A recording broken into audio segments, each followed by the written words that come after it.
My name is Muhammad Nahiyan from Bangladesh. My question is it okay to become a software developer, as I fear that the software that I create may lead to fitna? Hopefully my question will be answered.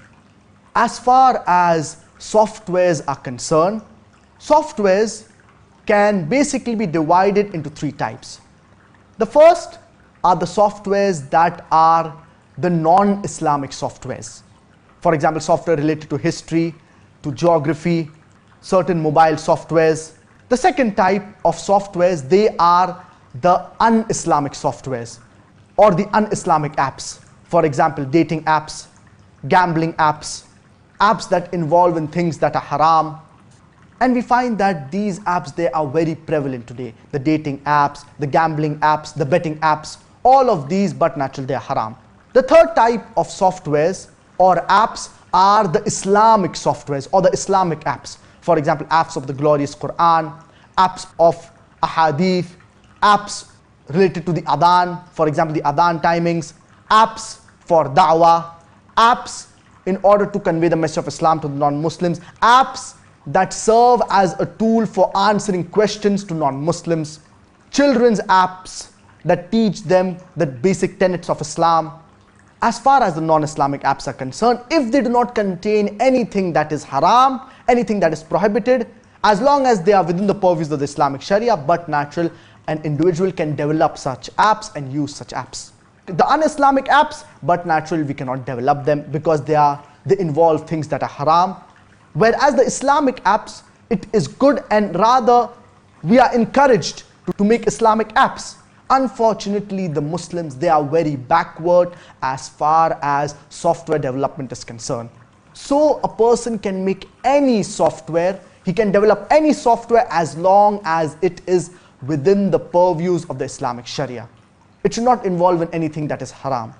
Unfortunately, we see many of the apps today, they involve in things that are haram. For example, they may have music, they may have women on these apps.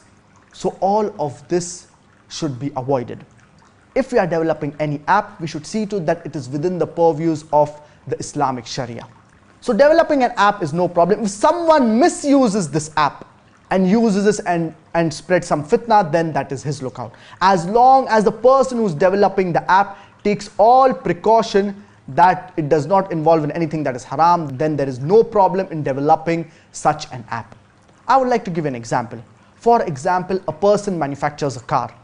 His purpose is that it should serve as a means of transportation. But if someone misuses this car, for example, if a person uses for criminal activities, for transporting drugs, or for other criminal activities, then that is the person who's misusing it, it is his lookout. Similarly, if a person starts a business of renting out cars, as long as he does not involve in anything that is haram, inshallah, there's no problem in it. If he rents his car to someone, and this individual who is taking the car on rent, if he takes this car to a pub or to a bar or for gambling or for something that is haram, that is his lookout. So developing any software, as long as it is within the purviews of the Islamic Sharia, there is no problem in developing softwares. And we should see to it that we develop Islamic softwares that will benefit the ummah. For example, Quranic apps, apps of the adhan, apps related to da'wah that will give information about Islam, apps for children, which is very important.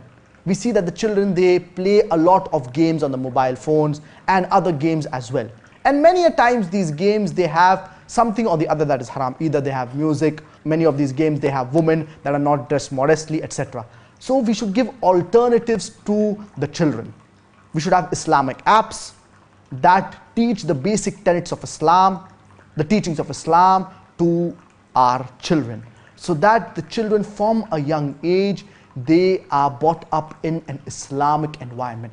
Giving alternatives to the children, it is very important. And from a young age, the right tarbiyah and upbringing should be given to the children, so that from a young age they know regarding Islam, and from a young age they are aware regarding the teachings of Islam. So I hope that answers your question.